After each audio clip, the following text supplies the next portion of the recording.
За Холливуудад цаана чинь холион банд ингээд хутгаж байна. За холион банд ингээд хутгаж байгаа хүний нэрийг Алексис Стоун гэж нэрлэдэг юм. За Алексис Стоун янз янзын дүрд нүүр хувиргалтаар хувирдгаар алдартай олон сая Instagram дээр дагагчтай юм. Шинэ цагийн инфлюенсер юм байна. За тэрээр Instagram дээрээ Jim Carrey-ийн зургийг тавиад Тэснээс манайхан Мартин 8 болох гэж байна. За Мартин 8-аар бэлгээ сонгосон байгаа юу? Ямар бэлэг авахаа захиалсан байгаа юу? За хэрэв та шийдэж амжаагаа бол надад нэг гоё бэлэг байна. За энэ Монгол дургадаг хаан хармаг гэдэг юм Монгол брэнд байгаа. Монгол дургадаг жимснүүдээр гоё ховрд нандин жимсүүдээр хийсэн Монгол зам билээ.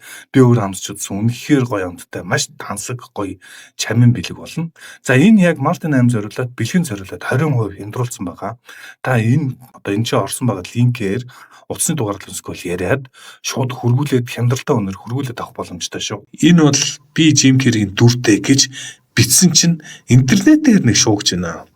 За ямар учиртай гэхээр Jim Carrey Францд болдог Францын Оскар гэдэг César гэдэг шагнал гардуулах ёслол дээр Jim Carrey үг хэлсэн. Очоод үг хэлээд хүндэт шагнал аваад ярьслага өгөхдөө нэг л биш байсан.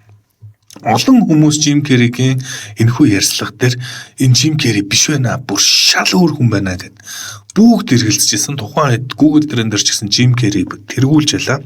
За тэрээр бусдыг үгүйсгэж маш тийм өөртөө ихтэй ярьдаг байсан бол саяын Францаар илтгэл тавихтаа нэг л тийм өөр эвгүй хит ойлгонсон ч юм уу мэдгүй нэг тийм дүртэй байгааг фанууд нь ерөөсөө энэ бол Jim Carrey биш гэд эргэлзээд байсан одоо гал дээр тос нэмнэ гэдэг шиг Alexis Stone гэдэг нэг нөхөр тэр бол би байсан юм а гэж зарлснаар за хувилдаа оны онолыг баттгах байгаа юм шиг сквол өмүүлж байгаа юм уу ямар ч хэлсэн Google Trend дээр Alexis Stone гэдэг хайлт 20,000 хайлтгаар тэргүүлээд байна.